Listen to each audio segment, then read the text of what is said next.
ବନ୍ୟାରେ ଉଜୁଡ଼ି ଗଲା ଘର ବର୍ଷା ଛାଡ଼ିବାର 5 ଦିନ ହୋଇଥିଲେ ବି ବନ୍ୟା ବିପନ୍ନଙ୍କ ପିଛା ଛାଡୁନି ଦୁଃଖ। ଦୀର୍ଘ ଦିନ ବନ୍ୟା ପାଣି ଘର ମଧ୍ୟରେ ପଶିବା କାରଣରୁ ଘରଦ୍ୱାର ଛାଡ଼ି ଉଚ୍ଚ ସ୍ଥାନକୁ ପଳାଇ ଯାଇଥିଲେ। ଏବେ ବନ୍ୟା ପାଣି ଛାଡ଼ିବା ପରେ ନିଜ ଘରକୁ ଫେରି ଘରକୁ ମୁଣ୍ଡରେ ହାତ ଦେଇ ବସିଛନ୍ତି ପରିବାର ଲୋକେ। ରୋଷେଇ କରିବା ପାଇଁ ଚୁଲି ନାହିଁ, ଘର ସଜାଡ଼ିବାରେ ଲାଗି ପଡ଼ିଛନ୍ତି ପରିବାର ଲୋକେ। ଖାଇବେ କ'ଣ, ରହିବେ କେଉଁଠି ଭାବି ଆଖିରୁ ସୁଖୁନି ଲୁହ। जगन्नाथ प्रसाद पंचायत बंधसाही गाँव में एभली दृश्य देखा मिली। बन्या विपन्न सहित अधिक आलोचना करम वासुदेवपुर रिपोर्टर सत्यकांत नायक। बन्या छाड़ा 4-5 दिन हो गलानी, लोक भी एपर्यंत फेरी ना घर को। आज जी भी जड़े जड़े घर को फेरी घर अवस्था देखिए लुह बही जाऊँगी ना। खाइबे कौन, रे कौटी।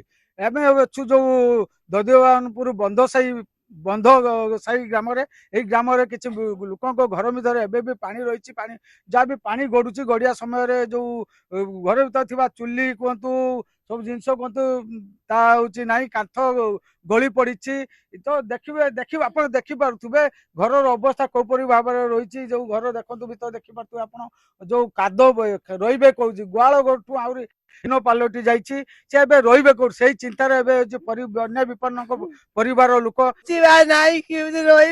खाइबू आम खबर किए बुझी खटी ना खाऊनु आम तो खटी पारनु धान चाउल चलीगला बिल बाट बिहन बुझे ना कौन करमु आम कौर चलू पिंधि तो गोटे लुगा ना आज जाक पिंधु काली जाक पिंधु के जाके कौन करमु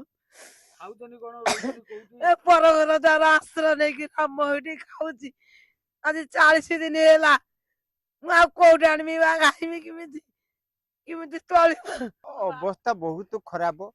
घर बर्तमान किसी ने सरंजाम भी किसी भासी जाइए। सी लुकर बाल्टी ना कि कड़ा ना कि हांडी ना सब भासी जाइए। घरे बर्तमान आंठिए दड़ी कादुओ आ पानी भी देखुवे आप पानी भी भर्ती सी आसवा बाहर ये एरियाटा टिके भारी जगत्सम एरिया कारण किम्भीर एरिया किम्भीर को भय करुँच जो मैंने पलि घर छाड़ी से पानी आसवाई घर को देखिए घर कौन भल मंद देखापी सी भी भयर आसी पारना किम्भीर एरिया।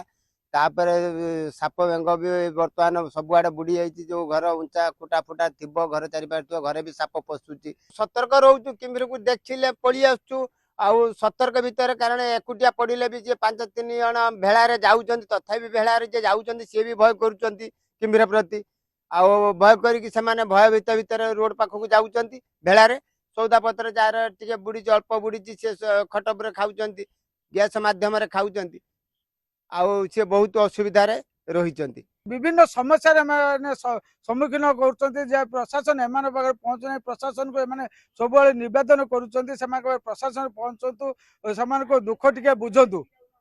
वासुदेवपुर बंधसाही गाँव सत्यकांत नायक, कलिंग टीवी।